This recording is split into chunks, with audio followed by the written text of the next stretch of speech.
CEO, vous n'êtes pas votre entreprise. Ou du moins, vous n'êtes pas que votre entreprise. L'entreprise, c'est le prolongement de votre personne. Mais souvent, vous êtes dans une prison dorée, enfermé par le fait de devoir réussir, de devoir lever des fonds, de devoir faire un exit, de devoir recruter les bonnes personnes.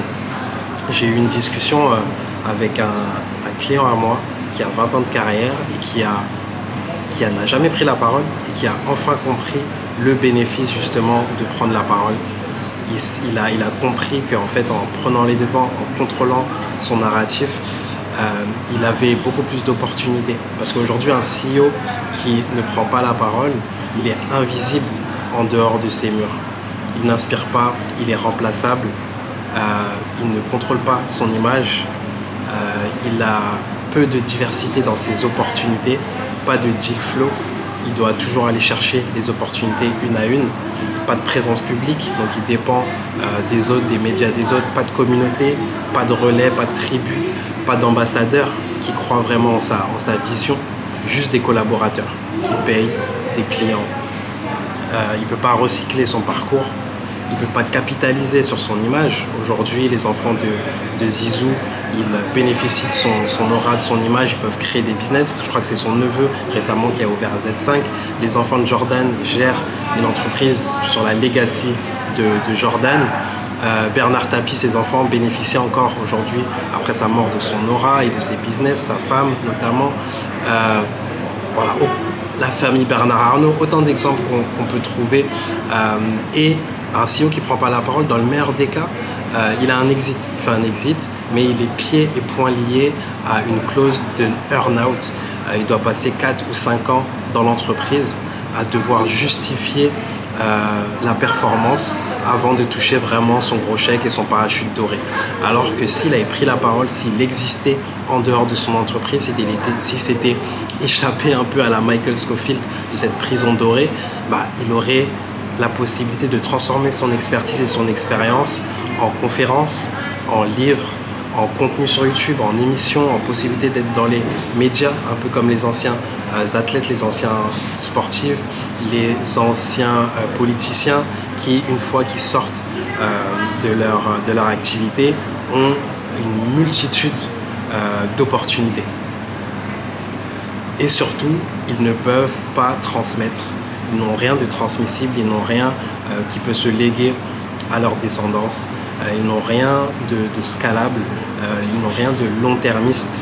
Et donc, ils sont pieds et poings liés, comme je le disais, à l'entreprise, à sa réussite, au fait de lever des fonds, au fait de trouver un acheteur. Alors qu'aujourd'hui, mon client a compris justement qu'en prenant la parole, il se donnait la chance de ne pas dépendre de son entreprise. Aujourd'hui, avoir une entreprise, c'est difficile, c'est coûteux en temps, en énergie.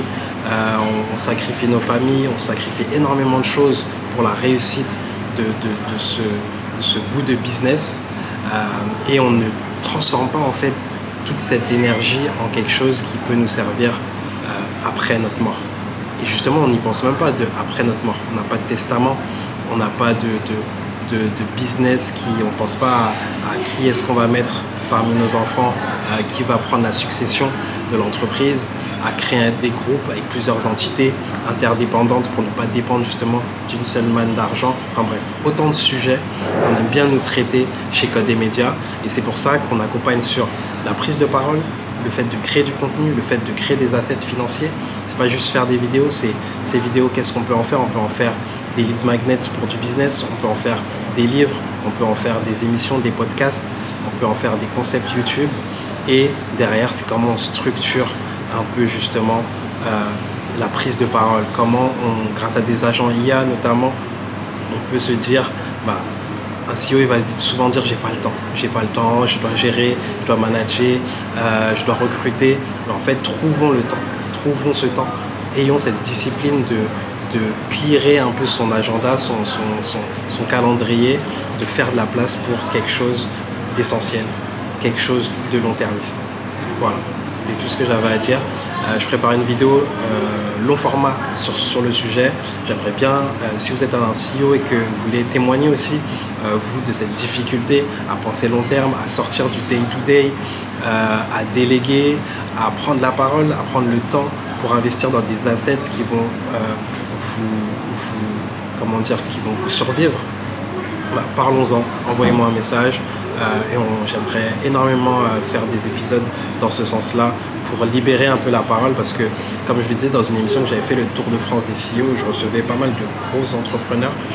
Je demandais, à chaque épisode, je posais la question, mais vous vous occupez de tout le monde dans l'entreprise, mais qui s'occupe de vous?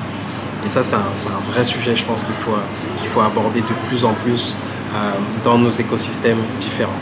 Donc voilà, CEO, vous n'êtes pas votre entreprise, vous avez le droit d'exister en dehors de votre entreprise.